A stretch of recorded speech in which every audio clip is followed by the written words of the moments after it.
Hey guys, it's Fee. So tonight I'm going to do a reply to Things This Week, episode 39, which is the Show Me edition. And if you are not familiar with Things This Week, it's done by Lisa Marie, TTC, and I will link her below. So I'm going to just jump right on in here. This week we had 3 questions, and I'm going to read them off first because the way I'm going to answer them is going to put them a little bit out of order, and I don't want to confuse anybody. So number 1 was show us a favorite pair of earrings. If it's a old standby or a collection or a favorite, you know, anything goes.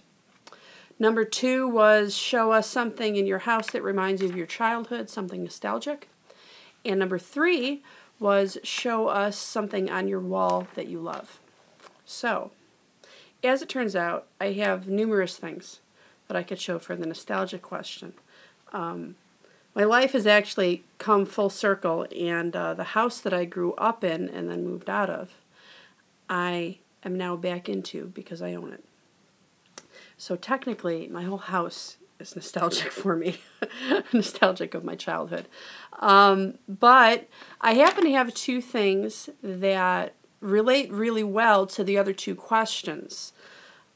So while I'm answering number 1 and number 3, which is the earrings and the something on your wall, I'm also going to tie those in to question number 2. So I'm going to answer question number 2 with 2 things, one being earring related or jewelry related, and the other one being related to something on my wall.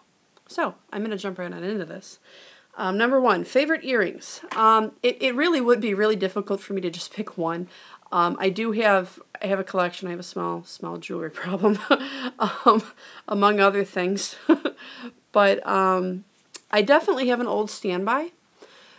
I have a little earring tree, or more like a little jewelry tree, in my bathroom that all my old standbys are on. And I would say numerous times out of the week I end up grabbing something off of there because I get up pretty early and I try and do about 10,000 things before I leave for work, and it just doesn't always work out. And when I run out of time, my jewelry selection of the day tends to pay the price. So numerous times a week, I tend to wear something that I'm actually wearing right now. So I'm going to try and get close to the camera. Okay. So I am double pierced. So these are my old standbys. The stud is a champagne diamond stud that my husband gave me for Christmas a couple years ago. And the hoops are 2 tones. They're white gold and yellow gold. And I absolutely love them because they're just so different. And they came from a store called Old World Jewelry in McHenry, Illinois, which is a privately owned jewelry company. And every time you go there, they have something different. And they never have more than one of the same thing. So it's really unique and it's really cool. And those are my favorites. You could probably go back and look at my videos, and I'm probably wearing these 50% of the time. Okay, so now for the collection. I do have a collection, and if I showed you everything, it would probably take too long. So I'm going to show you quickly my my jewelry keeper and a couple of favorites. Okay, so I do have one of these jewelry armoires, though I've been contemplating switching it to, I don't know, maybe just a tall wooden storage drawer tower would probably be more functional. Okay, so I'm gonna move in here and show you a couple of favorites. I've got a couple of drawers pulled out here just to make my life easier.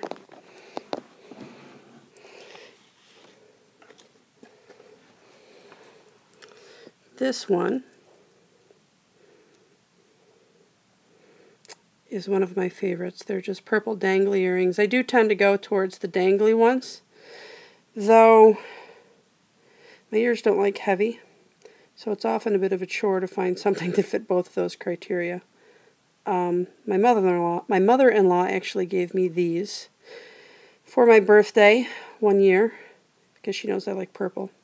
Whenever I wear them, I get a ton of compliments. I really like them. And I believe these came from Kohl's. Okay, so that's number 1. Bear with me a second here. I also collect marcasite. And it doesn't matter if it's old, new, makes no difference to me.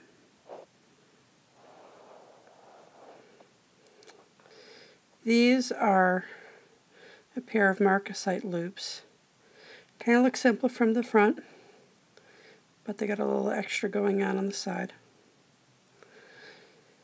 They're not too big, but they're pretty. They're different. I like them. They're not tiny loops, but they're not huge loops. And I think these are Judith Jack earrings, though I'm sure I got them from TJ Maxx because I never pay full price for her stuff. So that's a favorite of mine. And then I'm going to show you one more. These are a little bit crazy. These are Lunch at the Ritz, is what these go by.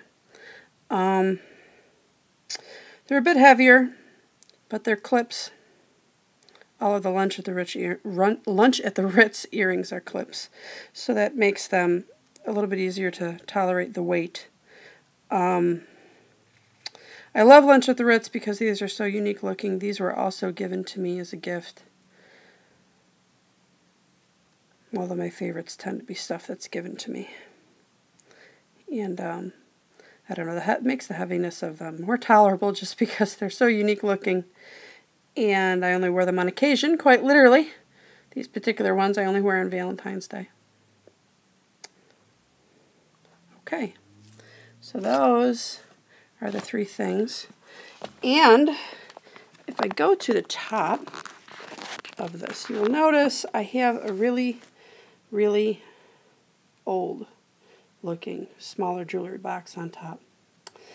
And this is going to be part of my answer to number 2 about something nostalgic in your house. This belonged to my dear late aunt. My aunt was my mother figure. And I always remember this sitting on her dresser for as long as I've been alive. I'd watch her go into it as a child and pull out the prettiest things. So I really think that is where I got this fascination with jewelry. And when she passed away, I kept it and almost everything in it. Pretty much the pieces that I remember her loving or wearing are still in this box. So I'll quickly just open it up. It's got this old velvet look to it. You can tell from the inside that it's got some wear and it's kind of old. Now just open up a random drawer with some of her stuff in it. And that's it. If anything ever happened to this, I would probably be heartbroken because a lot of memories. A lot of little memories. Okay, so now I'm moving on to number 3. Show us something on your wall. And I'm going to turn you guys around. And I have this painting. I'm going to back up here. Hopefully the light is okay. I have a couple of paintings I really love, and I had a hard time picking just one. But I'm going to go with this one. This is a painting of the Venice Canal, and I love Venice. And one day I will see it in person, and I'll probably be crying tears of joy when I do, because I just love Venice.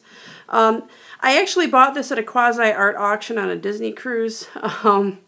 By the way, if you ever go on a cruise and they have an art auction with free martinis, and you notice the martinis are extra strong, you should probably leave that art auction unless you're okay with spending money. Just putting it out there. But, all right, I'm going to get a little bit closer, and hopefully you'll be able to see the colors. That was one of the other reasons why I absolutely loved it. It has that sunset red and orange and yellows and a little bit of purples, and I just absolutely love it.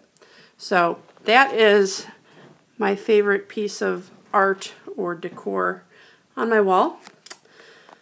All right, now I'm going to turn you back around. And I actually have one more thing to add to number 2. It's a second part to my answer to the number 2 nostalgia question. Okay, these aren't necessarily part of my childhood, but they're part of my history. They're part of who I am.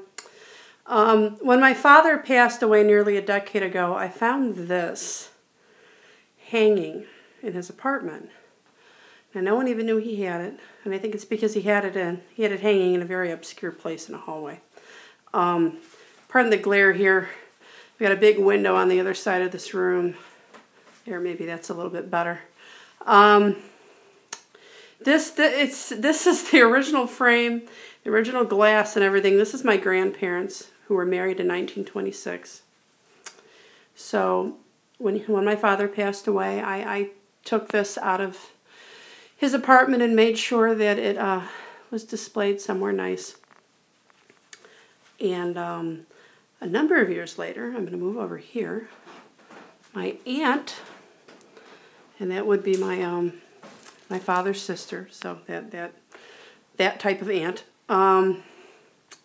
She passed away, and I had to clean out her house, which is actually the house that I grew up in, the house that I currently live in. And this one's getting a really bad glare. I'm going to try and move here. Here we go.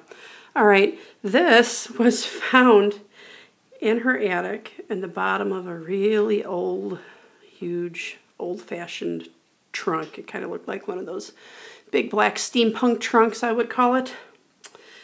And again, original frame, original glass. Even though it was at the bottom of the trunk with all this weight on it, the glass did not break. That still amazes me.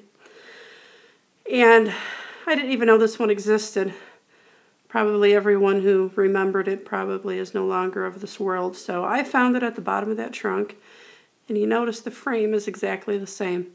So here they are, and I'm going to back up so you can see both of them. Together again as a set hanging on my wall. And that's actually their original wedding certificate that I also found in an entirely different trunk in the center. So those make me happy that they're all together again. And that's my story. So that's it. I hope you liked my show and tell. I'll talk to you guys later.